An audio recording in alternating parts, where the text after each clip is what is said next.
서양 비디오. 이 이야기는 어느 충청도 작은 마을에서 일어난 에피소드입니다. 결혼한 지 20년 된 남행길 시부부. 결혼 후 늘 같은 자세로만 사랑을 나누니 언제부터인가 아내는 맹길 씨가 슬그머니 손이라도 올리려고 하면 매몰차게 거부하는 것이었다. 자존심도 상하고 기분도 나빴지만 충청도 양반 체면에 아내에게 매달리는 것도 쪽팔리고 그렇다고 새로운 기술을 아는 것도 없고 참으로 답답하기만 했다. 그래야 20년 내내 같은 자세로만 사랑을 했은 게 질리기도 허겄지. 그렇다고 늙어 죽을 때까지 똑같이 할 수도 없고 참말로 획기적인 방법이 없으란가? 종일 그 생각만 하다 갑자기 좋은 생각이 떠올랐다. 아따 그래야. 어째 그 생각을 진작 못했을까이. 서양 비디오야 비디오. 응? 분명히 배울 것이 있을 것이구먼. 맹길 씨는 그 길로 읍내 비디오 가게로 달려갔다. 어이 주인장만, 그 무엇이냐? 미국 남자랑 미국 여자랑 둘이서 하는 뭐 그런 달짝지근한 영화 한 편 없을란가요? 아따 어떻게 알았대유? 금방 죽이는 시간이 들어왔는데. 그래요? 나가 촉이 좀 빠르단 게. 그거 한번 빌려봅시다.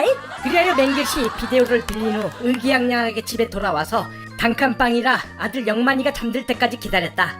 어이 마누라, 영만이 오줌은 쐬우고 재웠지? 영어. 그래야 잘했구먼. 이거 한번 보더라고. 미국 영화리야. 틀자마자 이상한 신음과 함께 야한 거시기가 시작되었다. 원매 저런 거였구먼. 난 미국 영화인 줄 알았구먼. 아따 그래도 미국 영화라고 미국 영화 나오는구먼. 그래도 저놈들이 저걸 맹글 때는 뭔가 배울 점이 있으니까 맹글었겠지. 그냥 맥없이 돈 쳐들고 맹글었겠어.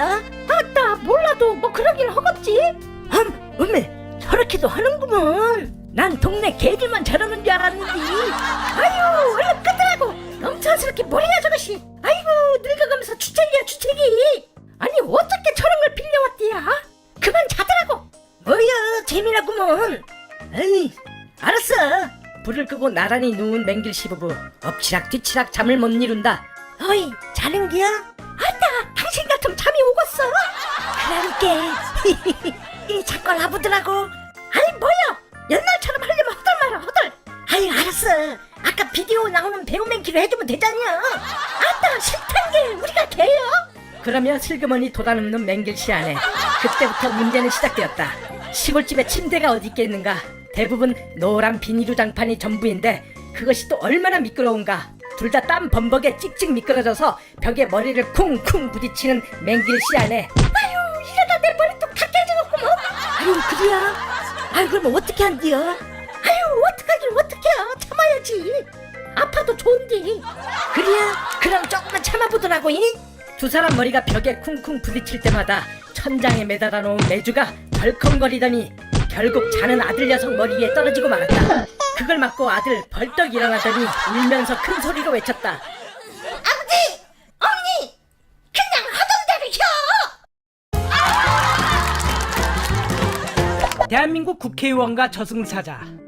한국에 한 국회의원이 있었다. 그는 평생 거짓말과 허풍으로만 살았으며 늘 앞에서는 국민을 위한 머슴이 되겠다며 뒤에서는 온갖 특권과 혜택을 누리며 살다 교통사고로 세상을 떠났다. 그가 지옥에 온다는 소문이 들리자 지옥 물마저 흐려진다며 지옥 주민들이 반대 데모를 하고 난리가 아니었다. 그렇다고 천국으로 보낼 수 없기에 지옥으로 우선 떨어졌다.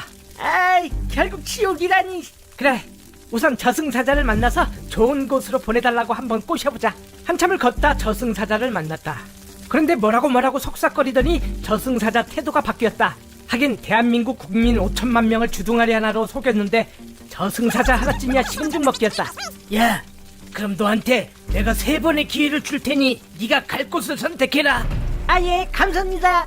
첫 번째로 간 곳은 넓은 방이었는데 어떤 남자가 얼마나 얻어 터졌는지 형체도 알아볼 수 없을 만큼 얼굴에서 피가 나고 퉁퉁 부어있었다. 그런데도 일어나면 때리고 또 일어나면 때리고를 반복하였다. 여긴 안 됩니다. 싫습니다. 그래? 여기도 나쁘진 않은데 할 수 없지. 다음 방으로 가자. 두 번째 방에 가니 들어보지도 못한 비명소리가 들렸다. 악마들이 쇠꼬챙이로 온몸을 찔러서 피가 철철 흐르고 조금이라도 피하려고 하면 뜨거운 불구덩이에 던져버리는 것이었다. 국회의원은 그걸 보고 기절해버렸다. 야, 얌마, 정신 차려 얌마. 여긴 어때? 저승사자님, 여기가 더 싫어요. 너무 무서워요. 제 제가 아까 약속한 대로 대선에서 열심히 사기쳐서 저승사자님이 염라대왕이 될 수 있도록 노력하겠습니다. 200만 원 피해 주십시오. 응? 그래? 야, 여기도 괜찮은데? 알았다. 다음 방으로 가자. 네. 그는 크게 안도의 한숨을 내쉬었다. 세 번째 방. 웬 향수 냄새가 나고 아까와는 다른 종류의 옅은 신음이 들려왔다. 국회의원은 방을 들여다보고 또 기절할 뻔했다. 거기에는 세상에서 볼 수 없는 정말 예쁜 천사 같은 여자가 어떤 남자의 몸을 입으로 정성껏 닦아주고 있었다. 그런데 그 남자의 피부는 온통 짓무르고 고름이 줄줄 흐르며 얼굴은 좀비보다 더 흉측하고 도저히 눈뜨고는 볼 수 없을 정도로 징그러웠다. 그런데 그가 매우 만족한 표정을 지으며 느끼고 있는 게 아닌가. 국회의원은 만사라도 부르고 싶었다. 와, 저승사자님, 여기입니다, 여기. 제가 있어야 될 곳은 여기입니다. 아, 감사합니다. 국회의원은 정말 기뻐서 어린아이처럼 펄쩍펄쩍 뛰고 난리도 아니었다. 아, 그래? 여기는 마음에 드나보구만. 알았다. 야, 미스박, 나와. 고생했다. 얘랑 교대.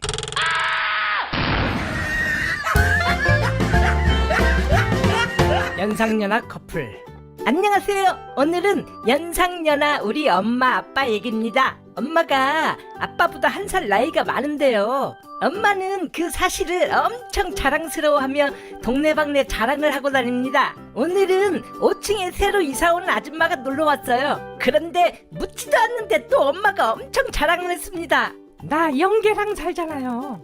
역시 남편이 젊으면 뭐가 틀려도 틀리다니까요. 그러더니 엄마가 슬쩍 제 눈치를 보더니 5층 아줌마한테 썩은거리며 말하더라고요. 글쎄 어젯밤에도 우리 그이가 3번이나 까무러치게 별을 보여주더라니까요. 정말 매일 밤마다 힘들어서 못 살겠어요. 내가 별소리를 다 해요. 귀책. 근데 힘들다는 말과 다르게 우리 엄마 표정은 행복해서 못 살겠다는 표정이었어요. 5층 아줌마 입을 시룩거리면서 조금 재수없어 하긴 했는데 조금 부러워하는 표정이었어요. 어른들의 세계는 왜 이렇게 복잡한지 모르겠어요. 참, 또 이상한 게 있는데요. 우리 엄마가 분명히 누나잖아요. 그런데 아빠가 한 번도 누나라고 하는 걸 못 봤거든요. 우리 누나랑 저랑 1살 차인데 누나라고 안 하면 엄청 발길질하거든요. 그런데 또 엄마 친구 중에 한 아줌마한텐 아빠가 누나 하는 거예요. 아마도 우리 아빠가 엄마한테만 버릇이 없어서 그런 거겠죠? 게다가 더욱더 이상한 건 아빠는 늘 엄마한테 반말하는데 엄마는 꼬박꼬박 존댓말을 하는 거예요. 어이, 커피 한 잔 더 와.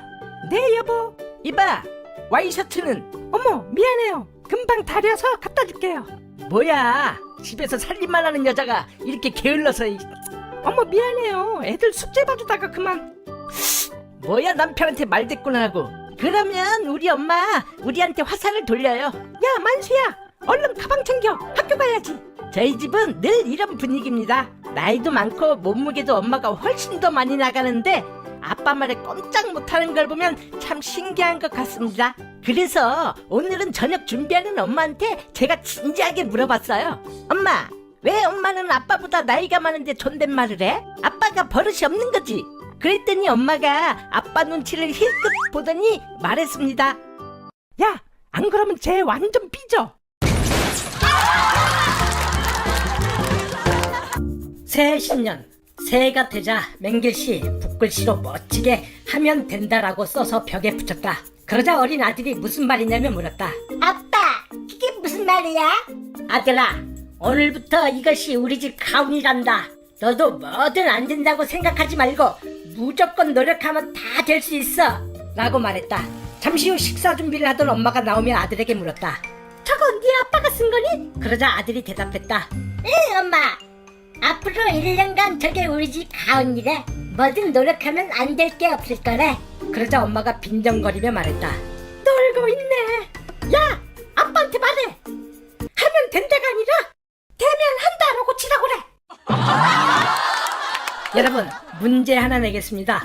하루는 암수 거북이 2마리가 동굴로 들어갔다가 한참 후에 거북이만 혼자 나왔습니다. 암 거북이가 나오지 못한 이유가 뭘까요? 바닥에 뒤집어져 있기 때문에. 영화 관람.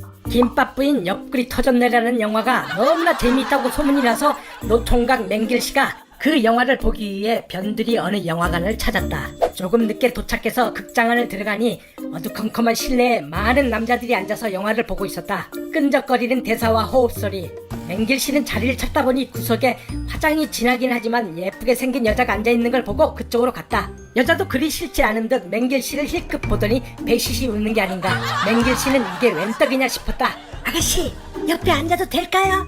조심스럽고 조용히 물었다. 그녀가 대답 대신 고개를 끄덕인다. 맹길씨 조심스럽게 자리에 앉았다.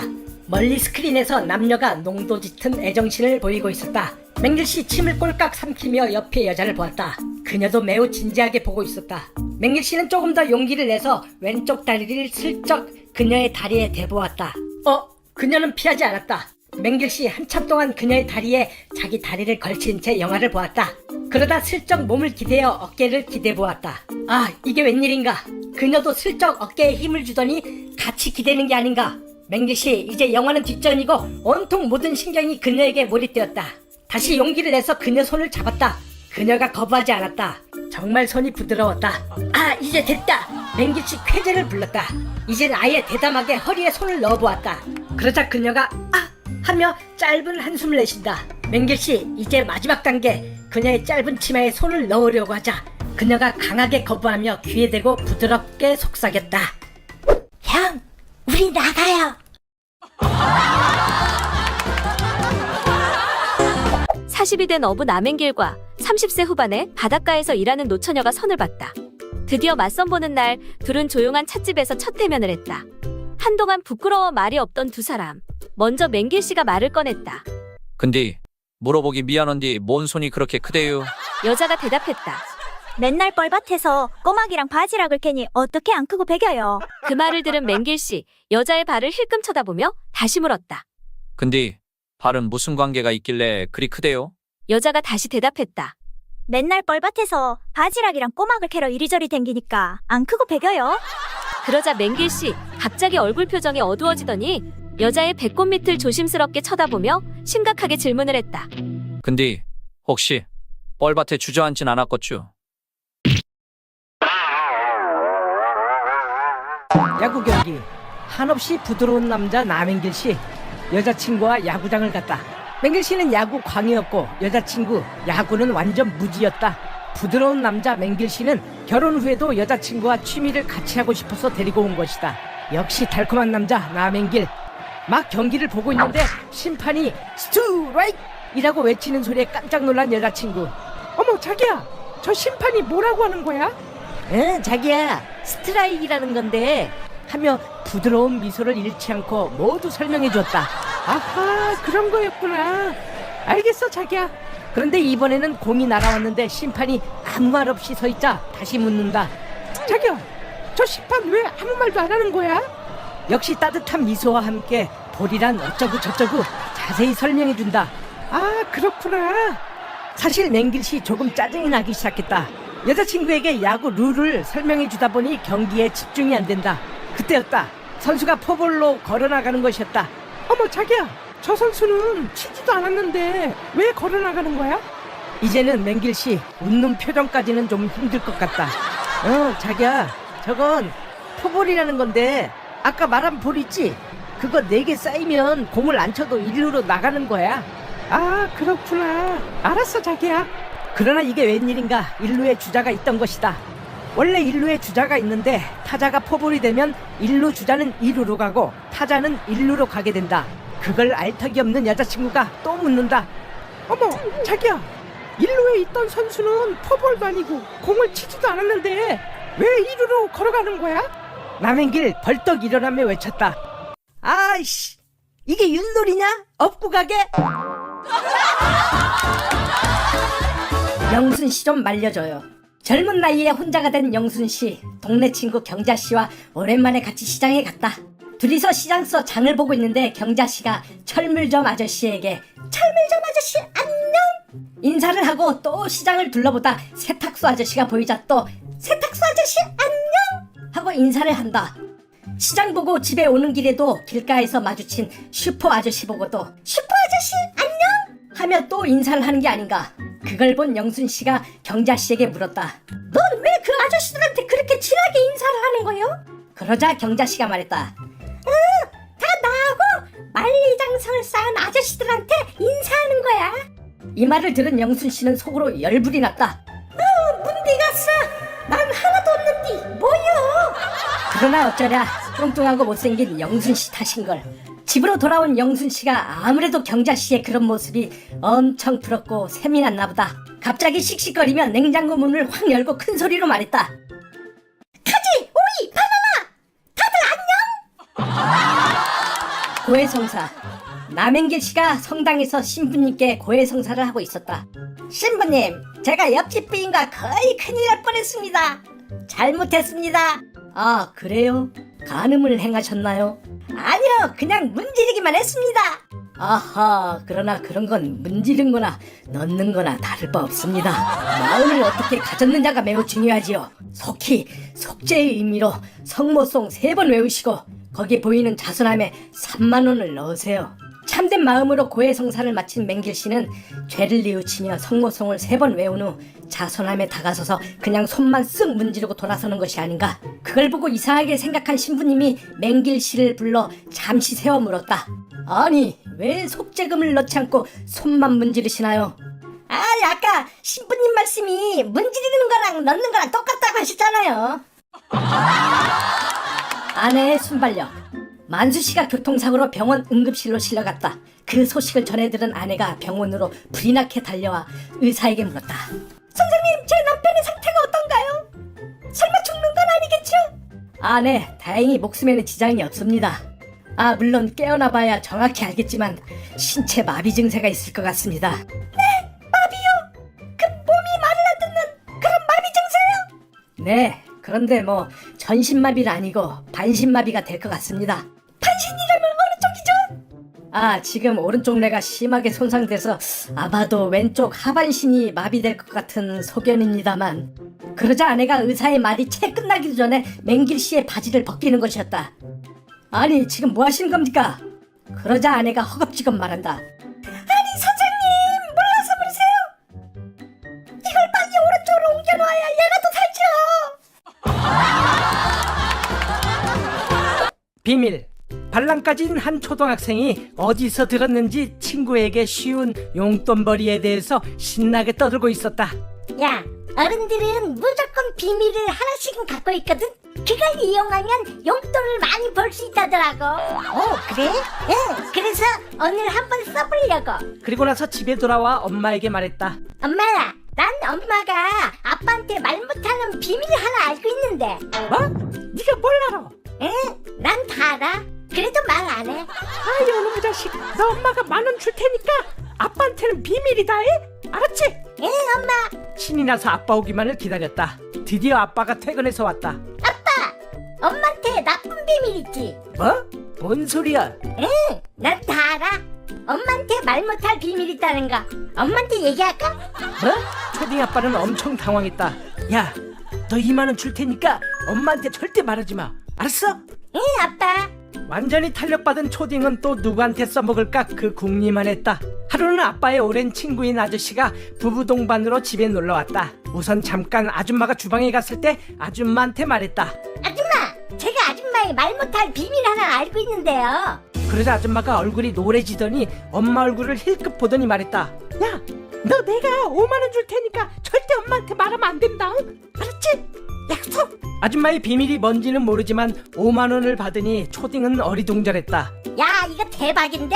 다음은 아저씨가 화장실에 갔다 나오고 있었다. 아저씨, 난 아저씨의 비밀을 알고 있어요. 그러자 아저씨가 엄청 놀라며 작은 방으로 날 데리고 들어가더니 말했다. 네가 그 비밀을 알고 있었구나. 갑자기 날 확 껴안으며 말했다. 네가 성인이 될 때까지 비밀로 하려고 했는데 아들아, 미안하다.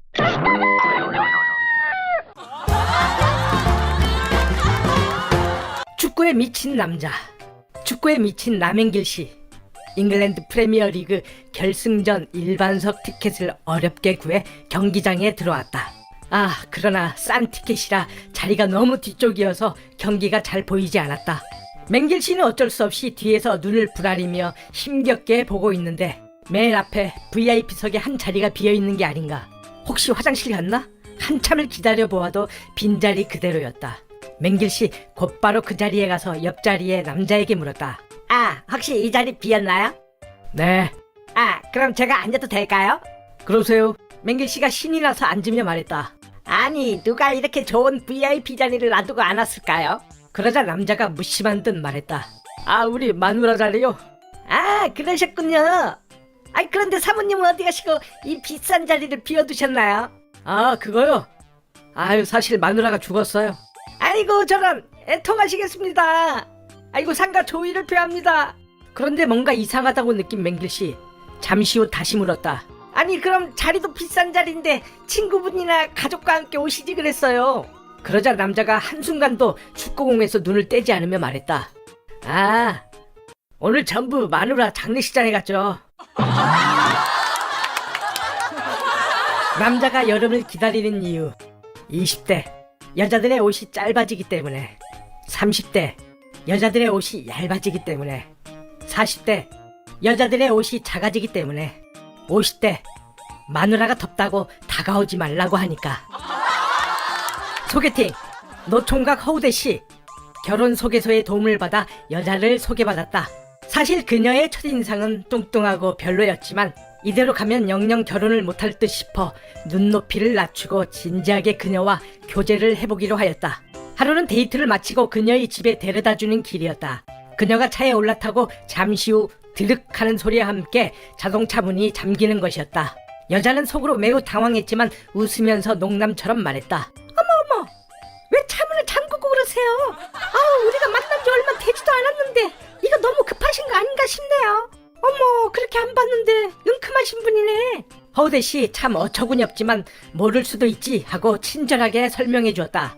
아, 네, 그거요? 아유, 내 차는 60km가 넘으면 저절로 문이 잠기거든요. 그러자 순간 그녀가 발끈하며 말했다. 빨리 차 세워요. 아, 정말 기분 나빠. 저 60km 아직 안 넘었거든요. 남행길의 구류. 부동산 중개업을 하는 남행길 씨가 동네에서 옷가게 하며 혼자 사는 아줌마를 꼬셔서 하룻밤을 보냈다. 그런데 그 후 아줌마는 맹길 씨가 오기를 기다려도 연락도 없고 전화도 안 받는다. 화가 난 아줌마는 맹길 씨 부동산 사무실로 찾아갔다. 그런데 맹길 씨는 손님들과 고스톱을 치면서 아줌마는 아는 체도 하지 않는다. 열받은 아줌마는 다른 사람 안목도 있고 해서 말을 돌려 물었다. 아니, 나 사장님, 응? 집을 봤으면 갖다부터 뭔 말이 있어야 되는 거 아닌가요? 응? 참말로 무책임하구만요. 응? 암만 기다려도 안 와서 직접 왔단 게요? 그러자 나 사장이 말했다. 아유, 집을 보긴 봤는디. 아유, 첫째로 집이 새 집도 아니고 너무 낡았더란 게. 둘째, 들어가는 입구가 뭐여? 아유, 잔디도 다 뽑혀서 듬성듬성하고. 셋째, 수돗물도 다 말라있어. 아, 근데 네 번째로 가장 큰 문제가 방이 너무 커서 썰렁하더란 게. 아이, 그래서 안 갔지. 그 말을 들은 아줌마 어처구니 없어서 맹길 씨에게 큰 소리로 쏘아붙였다. 원매, 이 양반 말하는 것 좀 보소. 응? 첫째, 집이 새 집이 필요하다고 말한 적도 없고 새 집일 리도 없고. 둘째, 잔디를 오가는 사람들이 하나둘씩 뽑아가서 새로 깎았더니 새순이 돋아나 손에 잡히지 않았을 뿐이고. 셋째, 수돗물은 나 사장님이 잘 돌려야 하는데 겁나게 맘만 급해서 제대로 꼭지를 못 돌린 것이고. 응? 마지막 넷째, 아이고, 이 부분이 중요해요. 응? 내 방이 큰 것이 아니라 들어온 가구가 워낙 작다 본 게 크게 느껴졌을 뿐인데 어째 남 탓만 한대요? 예? 그제야 눈치챈 손님들이 빵 터져서 자지러지게 웃는다. 남행길 사장 말 한마디 잘못하고 쪽팔렸다. 오비이락.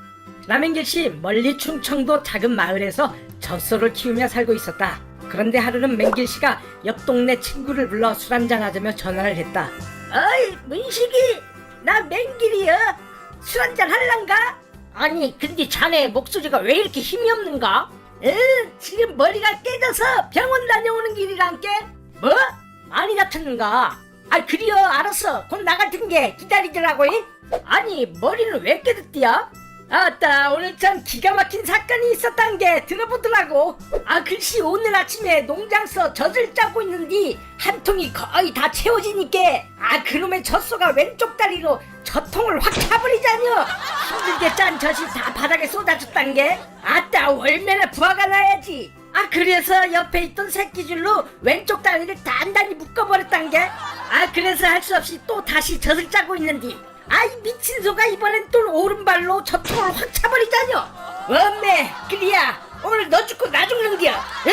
그래서 빨랫줄로 오른쪽 다리까지 꽉 묶었자뇨 내가. 아따 그래도 내가 분이 안 풀리더란 게 뭐 하지마 어쩌겠어. 한낱 민물인디. 아이고 그래서 오늘은 젖 짜는 거 다 포기하고 막 돌아서는디 글씨 이놈의 젖소가 두 다리가 묶여서 화가 났는지 꼬리로 내 뺨을 사정없이 내리치자뇨. 너 그리야 오늘 너 딱 걸렸어. 응? 이런 멸치 젖같은 젖소좀 보소잉. 너 죽었단 게 오늘. 그래서 내가 그 꼬리를 꼼짝 못하게 단단히 묶어버린 생각에 바지 혁대를 풀었는디 내 바지가 쭉 내려가자뇨. 그런디 참 하필 그때 마누라가 그걸 봤지 뭐요. 당신이 생각하는 그런 거 아니니까 오해하지 말라고 몇 번을 얘기해도 소용없었단 게. 아이고 마누라가 이 변태야 하면서 자네 혹시 저통으로 어디 맞아봤는가? 남자의 운명. 없는 부모를 만나는 건 운명이지만 있는 장인을 만나는 건 능력이다. 형수님 우리 형수님 시집 오자마자 남편에게 사고가 생겨 젊은 나이에 혼자가 된 형수. 그런 형수를 볼 때마다 착한 시동생은 늘 마음이 아팠다. 아이고 불쌍한 우리 형수. 젊은 나이에 얼마나 밤이면 밤마다 외롭고 힘들까. 그래서 생각도 못한 시동생은 형수를 위해 형수 혼자서도 외로움을 달랠 수 있는 애틋한 선물 하나 사서 형수 방에 살포시 넣어주었다. 형수님 이거 가끔 사용하시면 외로움이 조금은 덜 하실 거예요. 그러자 형수가 몹시 부끄러운 듯 얼굴이 빨개져서 말했다. 어머 서방님 전 괜찮아요. 어머 세상에 어디서 이런 걸. 아무튼 얼른 다시 갖고 가세요 서방님. 전 필요 없어요. 아니에요 형수님. 쓰시든 안 쓰시든 여기 두고 갈게요. 그러며 시동생이 바쁘게 형수 집을 나왔다. 그런데 형수 처음에는 좀 그랬는데 쓰면 쓸수록 참 신통한 선물이었다. 그러던 어느 날 사용 빈도가 너무 잦았는지 그만 그것이 고장이 나고 말았다. 며칠을 고민하던 형수는 어쩔 수 없이 시동생에게 메시지를 보냈다. 서방님 형님이 아파요. 아빠 정치가 뭐야? 한참 호기심이 강할 나이 7살 만수가 아빠에게 질문을 한다. 갑작스런 질문에 깜짝 놀랐지만 벌써 이런 질문을 하다니 아들이 대견해서 못 견디겠다. 아이고 우리 아들 장하네. 이런 질문도 할 줄 알고. 그래 아빠가 쉽게 설명해줄게. 우선 우리 가족을 예를 들어서 대답해줄게. 아빠는 자유롭게 열심히 일해서 돈을 벌어오지? 그걸 자본주의라고 하는 거야. 그리고 엄마는 아빠가 벌어온 돈을 잘 관리하지? 그걸 정부라고 하는 거지. 그렇구나. 그리고 아빠와 엄마는 오직 너희들을 키우기 위해서 노력하잖아. 그래서 너희들을 국민이라고 하는 거야. 그리고 우리 가족을 위해서 열심히 일해주는 가사도우미 팽숙이 누나는 노동자라고 하는 거야. 그리고 마지막으로 기저귀를 차고 있는 네 동생 만드기는 이 나라의 미래인 거지. 이것들을 잘 섞이게 해주는 것이 정치라는 거야. 만수는 고개를 끄덕이긴 했지만 너무 어려웠다. 그날 밤 동생이 기저귀에 실례를 해서 울기 시작하자 엄마를 깨우러 갔지만 너무 깊이 잠이 든 엄마는 일어날 줄을 모른다. 다시 가사도우미 팽숙이 누나에게 갔는데 엄마가 깊이 잠든 틈을 타서 아빠는 팽숙이 누나와 레슬링 하느라 아무리 불러도 방문을 열어주지 않는다. 결국 방으로 돌아온 만수는 귀를 막고 잠이 들었다. 다음날 아침 우리 만수 어제 아빠가 설명해준 정치 생각 좀 해봤니? 만수 골똘히 생각하더니 말했다. 정치란 자본주의가 노동자를 농락하는 동안 정부는 계속 눈을 감고 있고 국민은 개무시당하고 미래는 똥으로 뒤범벅되는 거야 아빠. 제96화 저희가 바로 그 스님이라오. 윤생이라는 사람이 관서지방을 개교하다가 어떤 총가에서 유숙하게 되었는데 비를 만나 계속 묵게 되었다. 안주인은 비록 나이 들었으나 말씨와 모양과 거동이 시골 노파 같지 않았는데 하루는 그 안주인이 웃으면서 말하기를 당신은 아마도 심심하실 터인데 내가 옛날 이야기를 해드리겠으니 한번 웃어보시는 게 어떻겠습니까? 한다.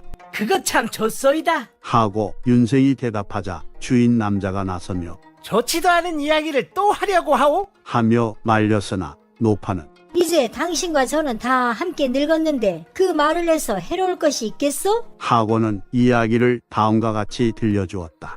나는 본시 초산 기생으로서 나이 16의 초산 사또에게 홀려 그의 총애를 받아 그의 방에서만 함께 지냈는데 뜻밖의 사또가 갈려가게 되어 이별에 임하여 쓰고 있던 진물을 모두 나에게 주며 또한 후하게 먹을 것을 준 후에 말하기를 내가 돌아간 후에 너도 곧 뒤따라 서울로 올라와서 함께 100년을 지내는 것이 좋으리라 하기에 나는 울면서 그것을 허락하였지요. 사또가 떠난 후 그 애틋한 정을 이기지 못하여 그가 준 것을 패물로 바꾸어 동자 한 놈을 데리고 떠났는데 겨우 며칠 길을 가다가 때마침 겨울이라 큰 눈이 내리고 가던 길을 잃게 되어 동자로 하여금 말을 버리고 길을 찾게 하였더니 잘못하여 눈 속에 빠져 그 속에서 헤어나지 못하고 죽고 말았지 뭡니까. 날씨는 점점 추워지고 다리는 얼어 걸을 수조차 없었는데 주위는 점점 어두워져 갔습니다. 그런데 멀리 숲 사이로 깜빡거리는 등불이 보였습니다. 옳거니 사람이 사는 게로구나 하고 그리로 기다시피 가서 문을 두드리고 보니 부처님을 모신 암자였습니다. 그러나 방 안은 탁자 위에 부처님 한 분이 계실 뿐 아무도 없어 조용하기만 한데 아랫목이 따뜻하고 등불이 켜져 있는 것으로 봐서는 누가 있기는 있는 듯 싶었습니다.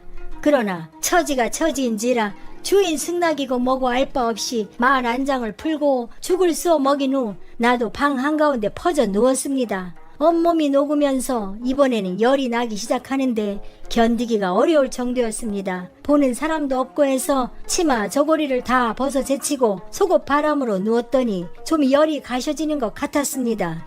그런데 생각지도 않았던 스님 한 분이 내게 달려들어 한가를 하니 도저히 한가할 수가 없었습니다. 깊은 산중이라도 누가 와서 도와줄 리도 없고 본래 이 스님은 이미 12여세 때부터 삭발 출가하여 생식을 하면서 혼자 암자를 지키며 살아왔는데 그때 나이 28세로 바로 탁자 위에 있었던 부처님처럼 보였던 분이었어요. 계행이 비록 높았으나 정력이 움직이게 되니 그것을 어떻게 억제하지 못하였지요. 이튿날 창문을 열고 내다보니 눈이 처마에까지 쌓여 돌아가고자 하나 어떻게 할 수가 없어 그럭저럭 암자에서 겨울을 나니 두 사람의 정이 함께 흡족하여져 스님이 말하기를 나도 당신을 찾지 않았고 당신 또한 나를 찾지 않았건만 길에 쌓인 눈이 나로 하여금 당신을 만나게 하여 준 것이요. 나의 계행은 당신으로 인해서 훼손되고 당신의 절개는 나로 인하여 이지러졌소. 이는 하늘이 당신과 나의 좋은 인연을 만들어준 것이라 아니할 수 없으니 어찌 꼭 옛 낭군을 찾아가서 첩이 되려고 하시오. 나와 함께 해로하여 안락을 누리는 것이 어떻소? 하기에 또한 생각하여 보니 이치에 맞는 듯하여 환속하는 그 스님을 따라 여기 와서 살았는데 아들과 딸을 낳아 집안이 넉넉하니 이 어찌 하늘의 이치가 아니겠소? 저 노인네가 바로 그날에 환속한 스님이라오. 하며 이야기를 마쳤다.